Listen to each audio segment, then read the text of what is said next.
Rahim, Assalamu alaikum. Today is the 2nd of November 2020. Each Tuesday, first Tuesday of November, every 4 years is the election day in the United States of America. I read in a book written by Jamshid Markar, our longest serving ambassador, in which he quoted General Ziaul Haq as saying that every 4 years or every 8 years, a great river changes its course in American history. He was referring to the American elections. And he said that when this river changes its course, the policies change. I don't completely agree with this argument. The American policies generally remain consistent. The personalities of presidents do matter in certain ways, but the long-term policies do generally remain the same. So tomorrow is the election day in the United States of America. Donald Trump will be completing his first term in office. Whether he wins the next elections or not is a moot point. There has been a number of speculations in the American media that Trump, even if he loses, would not vacate the White House.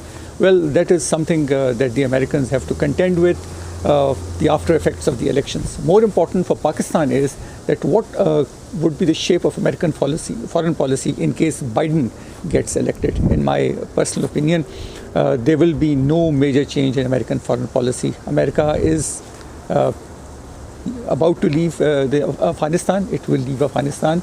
Of course, after taking certain safeguards, it would not allow the area to become again a haven for non-state actors that can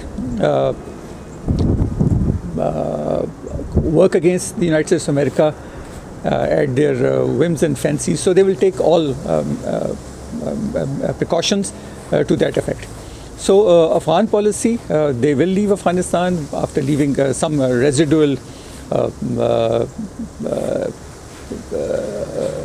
elements over there. It can be in the shape of contractors, it can be in the shape of intelligence agents. They will continue to maintain a large diplomatic presence in Afghanistan. Pakistan has other issues which it must address squarely with the United States of America. The United States has just concluded a military pact with India, and this is not the first military pact. There have been military pacts regarding logistics. The current one is regarding sharing of data, big data. They will be sharing the pictures of possible targets in China, and by extension, it is felt that similar kind of expertise would be provided to them with regards Pakistan. The United States of America is also providing them arms and munitions. Pakistan is also into defense buying agreements with the United States of America. But the point is, Pakistan's policymakers must have a contingency plan up their sleeves should about Trump's second tenure in office, and also how possibly Biden would be behaving. This is not Biden's first exposure to big office. He has been vice president under Obama, so he knows what to do. Instantly under Obama, there had been a spike in drone attacks against Pakistan, inside Pakistan. So all these things must be clear to the Pakistani policymakers. The personality profiles must be clearly studied. What kind of advisors or secretaries Biden would be ushering in, or what kind of secretaries Trump would be having in his second tenure. All those things should be carefully studied, and foreign policy options must be clearly devised. What kind of support or non-support we are going to expect from the Americans on the Kashmir issue, because that is a major issue with Pakistan.